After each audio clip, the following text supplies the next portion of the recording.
మనం చూస్తున్న కథలో ఒక ఏనుగు పైకి చూస్తూ ఉంది. పైన ఆకాశంలో పక్షులు ఎగురుతున్నాయి. వాటిని చూస్తూ తన మనసులో ఇలా అనుకుంటుంది. అబ్బా! పక్షులు ఎంత బాగా విహరిస్తున్నాయి. నాకు కూడా వాటిలో రెక్కలు ఉంటే ఎంతో బాగున్ను. నేను ఆనందంగా ఆకాశంలో విహరించేవాణ్ణి. ఇప్పటికైనా ఏమీ మించిపోలేదు. నా ప్రయత్నం నేను చేస్తాను అనుకుంటూ అక్కడి నుండి బయలుదేరి వనదేవత వృక్షం వద్దకు వెళ్ళి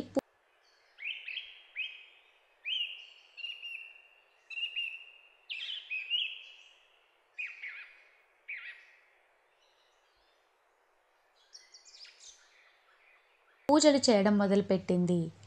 ఏనుగు పూజకు మెచ్చి వనదేవత వరం ఇచ్చింది. ఏనుగు పక్షిలాగా 2 రెక్కలతో మారింది. ఆకాశంలో ఎగరడం మొదలుపెట్టింది. ఎంతో ఆనందంగా ఎక్కడికి వెళ్ళాలంటే అక్కడికి వెళ్ళేది.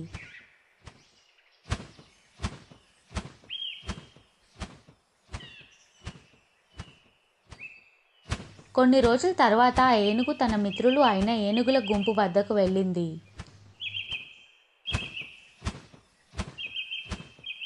వాటికి నాయకత్వం వహిస్తున్న ఒక ఏనుగు ఆ ఏనుగుని చూసి ఇలా అంటుంది. అక్కడే ఆగు.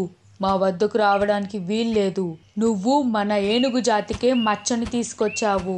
ఎక్కడైనా ఏనుగులు ఎగురుతాయా? మాతో కలవడానికి వీల్లేదు. ఇక్కడి నుండి వెళ్ళిపో.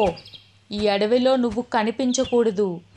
నాయకుడు అలా అనేసరికి తన కోరికను వదులుకోవాలని ఆ ఏనుగు నిర్ణయించుకుంది.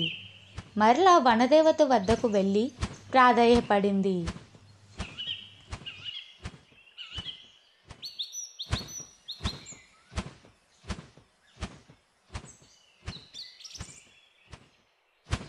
రెక్కలను మాయం చేయమని వనదేవతను ఏనుగు బాధ చూడలేక రెక్కలను మాయం చేసింది. ఆ ఏనుగు మునుపటిలాగా మారి ఆనందంగా అడవిలో ఉంది.